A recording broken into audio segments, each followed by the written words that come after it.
Predators who have objected at weddings or seen someone object. What happened in the next 5 minutes? Story 1. My best friend calls me up out of the blue one day and asks me if I can travel the upcoming weekend to his place from Phoenix to the mountains of northern Arizona. He says he finally popped the question to his girlfriend of 5 years and the mother of his 2 kids, and they're just gonna have a small impromptu get together of family and friends to seal the deal. So I drive 3 hours and show up to his huge family on the lawn, and he's nowhere in sight. I find him and he's trying to hide the fact that he's freaking shook up. Dig a little deeper and find out he hasn't seen the bride in 2 days and he thinks she's not gonna show up. She's not coming were his exact words. I calm him down with a couple shots of Patron and assure him she just wants to make a dramatic entrance. She never shows. Bride's mother shows up finally and tells my buddy in private that she took off to Phoenix and has been at an ex's for the last couple days. He announces weddings off to the 30 or so people there, and being the dope Mexican family they are, we all eat and party and piñata the frick out of the rest of the night away and blame cold feet. She doesn't come back for 2 months, leaves him with his painting business and the kids to take care of. Then he calls me up and says it's back on. She needs to get some stuff out of her system. Objection. Made by yours truly. The only thing she needed to get out of her system was her ex's special sauce out of her stinky self. I couldn't be there, so I just talked trash to her relentlessly online. Anytime she posted anything, there I was, reminding her that she's the biggest poop-filled jerk on earth for doing that to the best guy I know. They did get married and she eventually blocked me, and their marriage lasted about 4 months. I still have dreams about throw punching her and having the jury say at my assault trial, not guilty, she had it coming. Seriously though, violence against ladies is bad, and any violence against anyone for that matter.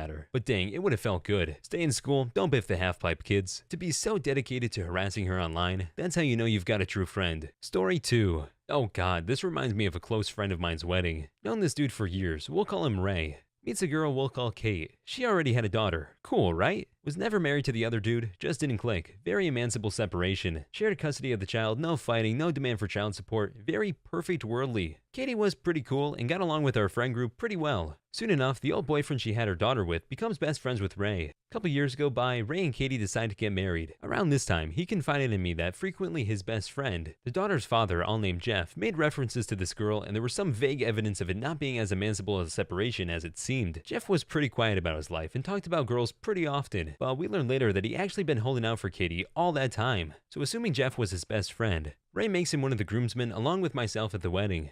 Keeps telling Ray about how great Katie is, not to choke, I'm here for you, etc. Ray told him to stop because he was psyching him out. So that song and dance is happening and the ceremony is about to begin. Finally meet back up with my SO at our table. Katie and Jeff's daughter is playing on the dance floor. Suddenly the music stops and the DJ says this song is from Jeff to Katie, and says he still loves her and that it should be him. Cue It Could Have Been Me by Billy Ray Cyrus blasting all over the hall. Then Jeff goes up and gets on one knee and asks Katie to dance with him and be his wife. She slaps him, Ray loses his mind and gets in a fight. Cops get called, wedding ruined. I nope the frick back to the hotel with my SO and let them all figure it out on their own. They're divorced now. I wonder if Jeff became his best friend just so he could do this later on. Story 3. This happened at one of my friend's siblings' weddings. Her parents are super conservative and haven't gotten the chance to know the daughter's fiance very well before they got married. In their minds, all that was relevant about him was that he was 10 years older than her and had been previously divorced. They had made subtle and not so subtle comments here and there before the wedding that they weren't happy about it. It should have been a forewarning of what was to come. The day of the wedding, everything was beautiful. Friend's sister and her fiance were ecstatic to be getting married and invited friends and family from both sides to their outdoor wedding. All was going well until the preacher asked the audience if anyone has any objections to why they should get married. And as serious as can be, the bride stands up and says, "Her mother and I object."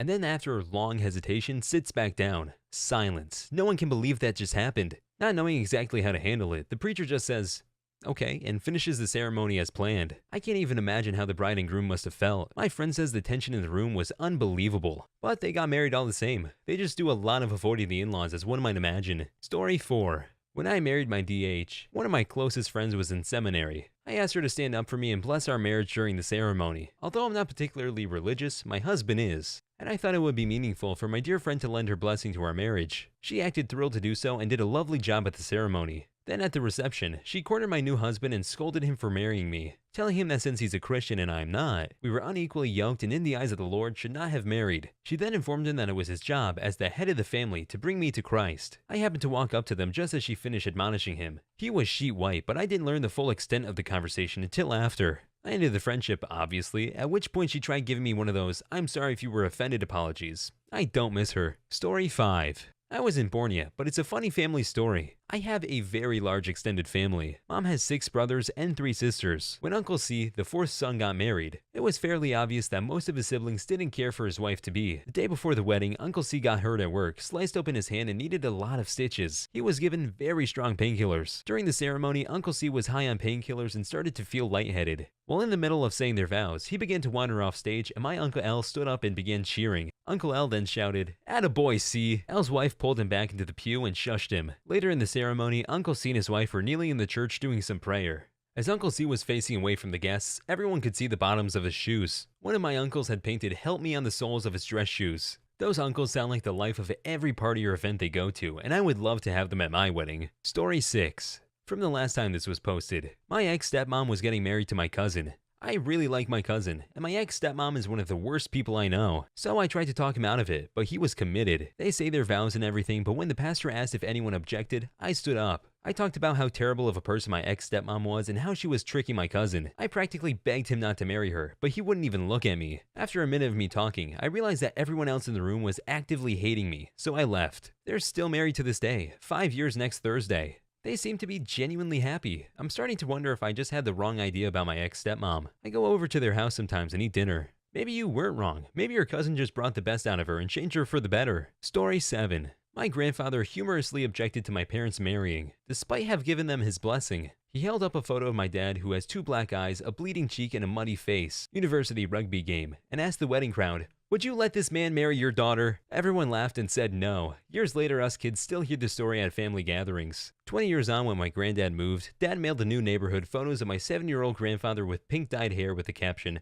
"Would you let this man live in your neighborhood?" We didn't find out until weeks later. And that's how I learned that revenge is a dish best served cold. It's not quite 5 minutes after the objection, but oh well. Story 8. It happened at my wedding. Sort of. My middle brother has a very odd sense of humor that occasionally causes issues. One of those issues is that he likes to whip his balls out at random times and see how long it takes people to notice. The night before the wedding, he told me that at some point during the ceremony, he was going to cough loudly and that would mean his sack was out. I laughed it off. Our officiant got to the "speak now or forever hold your peace" bit, and I heard a cough from where my brother was sitting. Both my husband and I whipped out in disbelief, but the audience thought we were daring any of them to say something, I guess, so they all laughed. Little did they know what was actually going on in the crowd. That is, definitely an odd sense of humor. Story 9. Had a friend object at my first wedding. He came right up to the altar spouting off about all my shortcomings. Myself and my groomsmen all leveled our guns at him, but he just wouldn't shut up, so we fired. He lay in a heap on the ground for the rest of the ceremony. Mind you, this was all planned. It was a pirate Renaissance wedding, and the guns were black powder. Sans the shot, of course. We all played our parts a bit too well, though. A few of the more gullible guests thought there'd really been a legit murder at the wedding at first.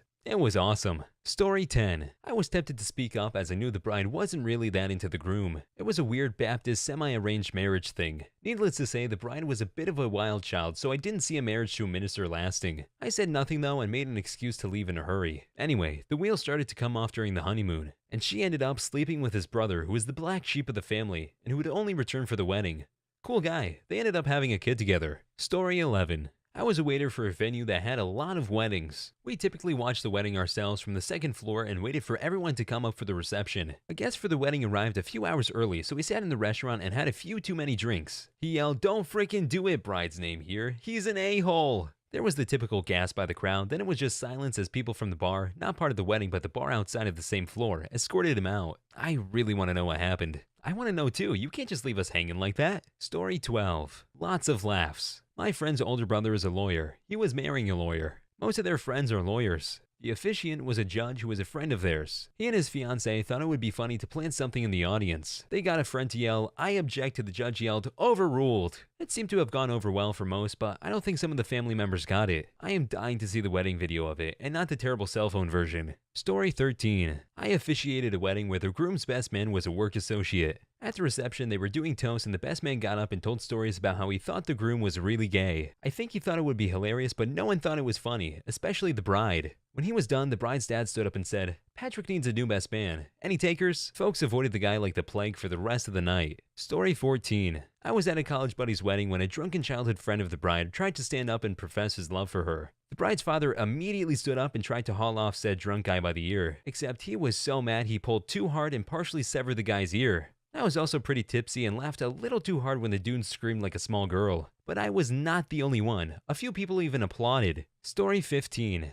When I was a very young lad, I attended a wedding in which a man stood up at the point of objection and exclaimed, "You forgot the bread knife." For the next 15 years, my brother and I were convinced that it was a wedding tradition to have a bread knife and forgetting it was a mortal sin. Turns out the guy was just nuts. Wait, so you're telling me I didn't need to buy bread knives in bulk for weddings? Story 16. Not really an objection, but a friend of mine works at a wedding venue. She told me about one wedding where the best man made some jokes in his speech about the time he slept with the bride. He assumed that the groom already knew about it. He didn't. Groom was not happy. The reception ended up getting canceled and all the guests were sent home. Even if he did know about it, why tell that kind of story at their wedding? Story 17. My dad is marrying his third wife. My stepbrother and I were at the wedding party. He was about 6, I was 10. The preacher asks if anyone objects, and my brother raises his hand very politely. My dad asks why, and my stepbrother replies, "Because I want you to promise to take me fishing whenever I want first." That kid's going places. Hopefully fishing. Story 18. From the last time this was posted, when the pastor got to the part, "or forever hold your peace," the bride said, "Yes, I'd like to say something."